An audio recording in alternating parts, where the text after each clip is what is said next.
Okay နော်ကျွန်တော် day 5567 567 15 6ကျွန်တော်တို့ဒီမှာအဓိကလာတဲ့ error တွေကကျွန်တော်တို့ဒီမှာ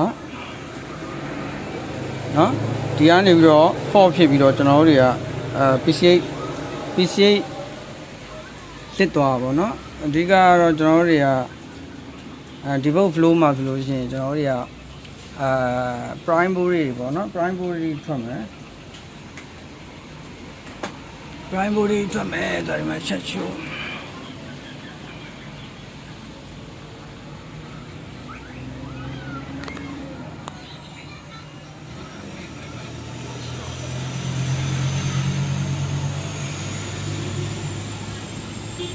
ဒီမှာဆိုကျွန်တော်တို့တွေကသူ့ရဲ့ဒီ block diagram နဲ့เนาะ power state လေးရှိတယ်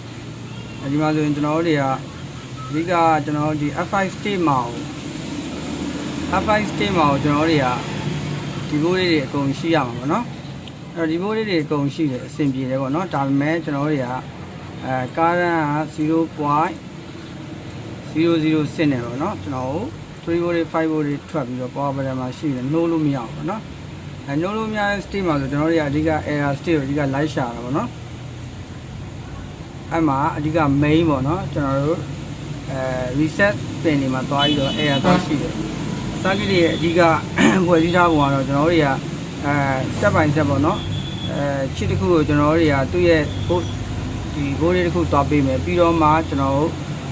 return ပြန်လာမှာပေါ့နော်အဲ့တော့အဓိက main board လေးတစ်ခုကသွားမပေးနိုင်တဲ့အခါမှာ return board တွေလည်းပြန်မလာတော့ပဲတခြား IC တွေကိုကျွန်တော်တို့တွေswitching တွေမလုပ်နိုင်တော့ဘူးပေါ့ဗျာနော်အဲ့တော့အဓိကအဲ့ဒီ board လေးတစ်ခုတွေအဓိက main ပေါ့နော်ကျွန်တော်တို့အဓိကဒီမှာမင်းရပါလဲဆိုတော့ကျွန်တော်ဒီမှာကျွန်တော် generation နဲ့မြင့်တယ်ဒီ EC ကလည်းရှားတယ် RSN RSC အဲ့တော့ RSN RSC အကြောင်းဆိုတာねကျွန်တော်တို့တွေက RSN RSC ကဘယ်လို state တွေမှာမထွက်တော့လဲ RSN RSC မထွက်ဘူးဆိုရင်ကျွန်တော်တို့ဘာတွေလုပ်မလဲဘယ်နှမျိုးလောက်ကျွန်တော်တို့ AR state ကိုလိုက်ရှာနိုင်လဲဥမာတခုဘိုင်းမကောင်းမထွက်ဘူးလား EC မကောင်းမထွက်ဘူးလားအဲ့တော့ကျွန်တော်တို့တွေအဲ့ဒါနဲ့ပတ်သက်ပြီးဂျမ်မာတိုက်လေးကိုပြောချင်တာဂျမ်မာပေါ့နော်3 volt ချင်းတူတောင်မှကျွန်တော်တို့တွေကဂျမ်မာကြော်လို့ရ stage ရှိတယ်ဂျမ်မာကြော်လို့မရ stage ရှိတယ်အဲ့တော့ကြော်လိုက်တဲ့ဂျမ်မာသည်ကျွန်တော်တို့တွေကဟိုလောက်တာပေါ့နော်0 state မှာရှိတဲ့3 volt နဲ့ကြော်မှအဆင်ပြေမှာလားဥမာတစ်ခုပေါ့ကျွန်တော်တို့တွေက3 volt ရှိတဲ့ circuit တစ်ခုကို3 volt မရှိဘူးအဲ့တော့ဟုတ်ပြီဟိုဘက်ကလည်း3 volt နဲ့ဂျမ်မာတိုင်းနဲ့သွားကြော်လိုက်တဲ့အခါမှာဒီကောင်ကပေါ် online တဲ့ state မှာ3 volt ကထွက်မှာလား power မဝင်ခင်တည်းကထွက်နေတဲ့3 volt လားအဲ့တော့ power online မှာ now state တခုမှထွက်မဲ့3 volt တွေကိုကျွန်တော်တို့တွေကပေါ်မအောင်ခင်နဲ့ကထွက်နေတဲ့3 volt တွေကိုတွားကြော်လိုက်တဲ့အခါမှာ fault ဖြစ်တာပဲဥမာတစ်ခုcharging မရိုက် charging ကြိုးမထိုးရဘဲနဲ့ charging ရိုက်နေဆိုတဲ့ state တစ်ခုမှာ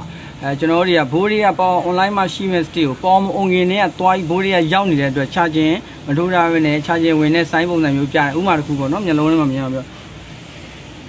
Okay အဲ့တော့ဒီဘုတ်ပေါ့နော် i57 ကျန်အရင်တော့ကျွန်တော် air တက်ဘူးရယ်နော်8သိန်းအောင်ရောဘူးရယ်ရောလာ Okay အဲ့တော့ power section လေးတက်ကျွန်တော်ကျွေးကြည့်အောင်တော်တော်လိုက်ထားနော်တော်လိုက်ထားဆိုတော့အဓိက GPU လဲကင်တာ CPU လဲကင်တာအဲ့တော့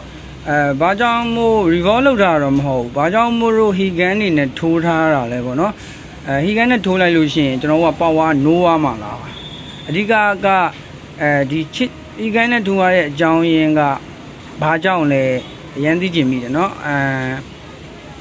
ဥမာတစ်ခုပေါ့CPU board တွေမထွက်တာလား CPU board တွေမထွက်ဘူးဆိုတဲ့ state တစ်ခုမှာလဲသူ့ရဲ့ IC တွေရှိမယ်သူသွားရဲ့လမ်းကြောင်းတွေရှိမယ်เนาะ step by step ဒီကောင်တွေအကုန်ထွက်နေတဲ့နဲ့ကိုဘိုးတွေကမထွက်လို့ဒီ CPU ကိုပဲ Higan နဲ့ကျွန်တော်တို့ကထိုးထားတာလားเนาะအဲ့လိုမျိုးလေးပေါ့အဲ့ဒါလေးပါเนาะကျွန်တော်ချက်စမ်းကြည့်လိုက်ပြီးတော့ကျွန်တော်ပေးမှာရေတက်ပေးမှာလည်းမေးထားပါတယ်เนาะကျွန်တော်အမှကျွန်တော်မေးထားတဲ့မေးခွန်းပုတ်လေးကတော့no ဝါပြီပေါ့เนาะခင်ဗျားတို့ကျွန်တော်ဒီပေးမှာမေးထားတဲ့မေးခွန်းလေးနဲ့ပုတ်ပါပဲเนาะအဲ့တော့ခင်ဗျားတို့တယောက်မှတော့မဖြေသေးဘူးเนาะကျွန်တော်တော့ no နိုင်သွားပြီပေါ့เนาะ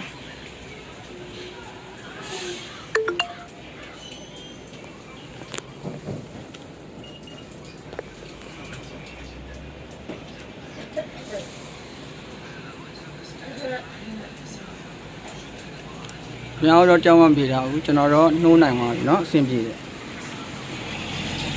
ဟုတ်ရနော်ဘုရားတောက်သွားစိတ်မကောင်းပါဘူးကိုထေးရပြီလို့ကိုထေးရဲ့စစ်တွေကိုထိုးလာတဲ့ဒီကန်းနေတယ်